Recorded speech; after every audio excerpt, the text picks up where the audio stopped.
श्री महाभारत विराट पर्व पुष्पचार। पांडवों के अज्ञातवास का समय भी लगभग समाप्त होने वाला था। अतः दुर्योधन ने चारों दिशाओं में अपने दूत भेजे कि जहाँ कहीं भी पांडवों को खोज निकाले, जिससे कि अपनी प्रतिज्ञा अनुसार फिर 12 वर्ष वन को चले जाए। दूतों ने पांडवों की खोज में देश विदेश नगर वन पर्वत छान डाले, लेकिन उन्हें पांडवों का कहीं पता न मिला। अंत में निराश होकर वे हस्तिनापुर लौट आए। उस समय दुर्योधन की सभा में द्रोण, कर्ण, त्रिगर्तराज आदि बैठे हुए थे। दूतों ने हाथ जोड़कर कहा, महाराज, पांडवों की खोज में हमने समस्त दिशाएं छान डाली, लेकिन उनका कहीं पता निशान नहीं मिला। हमें तो उनके जीवित रहने में भी संदेह होता है। हाँ, मत्स्य देश में पहुंचने पर एक खबर अवश्य सुनी है कि विराट बलवान पराक्रमी साले कीचक को सब भाई बंधुओं सहित रात्रि के समय गंधर्वों ने मार डाला। कीचक की मृत्यु का समाचार सुनकर त्रिगर्तराज को बड़ी प्रसन्नता हुई, क्योंकि राजा विराट ने कीचक की ही सहायता से त्रिगर्तराज को कई बार परास्त किया था। अब त्रिगर्तराज को विराट से बदला लेने का सुवर्ण अवसर मिल गया। उन्होंने कर्ण की ओर देखते हुए दुर्योधन से कहा, राजन, कीचक के मर जाने से विराट का गर्व खंडित होगा, क्योंकि कीचक के सिवाय उनके पास और कोई नहीं है। यदि ऐसे समय में हम सब मिलकर मत्स्य देश पर चढ़ाई कर दे तो अवश्य विजयी होंगे और वहां से अतुल संपत्ति व सेना भी मिल जाएगी। विराट हमारी अधीनता में आ जाएंगे। इस प्रकार हमारे सैन्य बल और अर्थ शक्ति में वृद्धि ही होगी। कर्ण तथा अन्य सभासदों ने सुशर्मा की बात का अनुमोदन किया। दुर्योधन ने प्रसन्न होकर मत्स्य देश पर चढ़ाई करने की आज्ञा दे दी।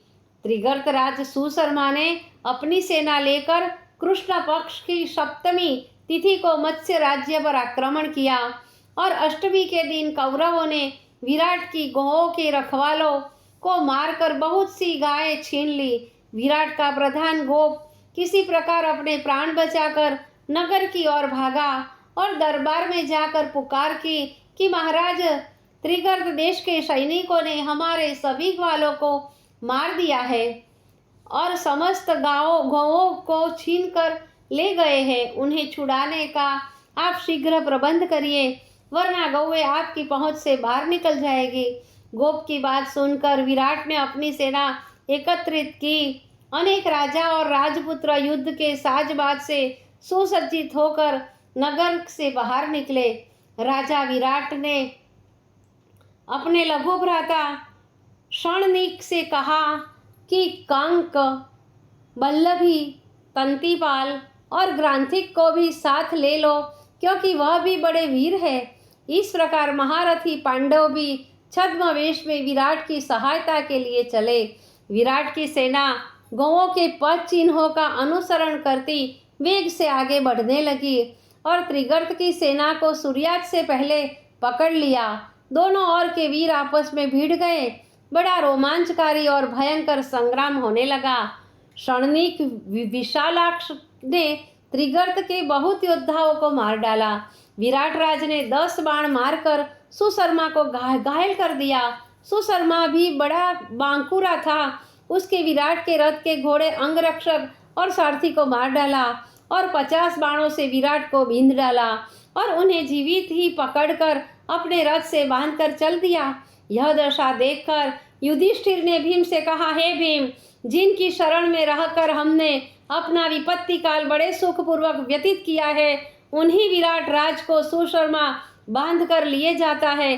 तुम शीघ्र ही महाराज को शत्रुओं से छीन कर लावो। युधिष्ठिर की आज्ञा पाकर भीम एक विशाल वृक्ष को उखाड़ने लगे।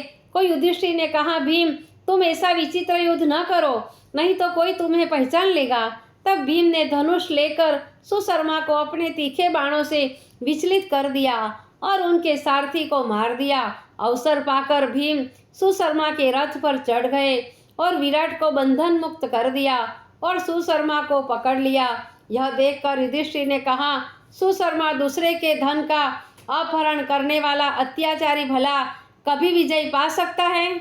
जाओ, विराट राज को प्रणाम करो और क्षमा मांगो। सुशर्मा बड़ा लज्जित हुआ और वहां से चल दिया। राजा विराट पांडवों के बड़े कृतज्ञ हुए और युधिष्ठिर को अपना राज्य देने लगे। युधिष्ठिर ने कहा, महाराज, हम इसी में पूर्ण संतुष्ट हैं कि आप शत्रु के चुंगल से मुक्ति पा गए। अब आप राजधानी में दूत भेजिए, वह जाकर आपकी विजय का समाचार सुनाए। इधर विराट की अनुपस्थिति का लाभ उठाकर कौरवों ने विराट नगरी को घेर लिया और विराट की 60,000 गायें छीन ली और चल दिए।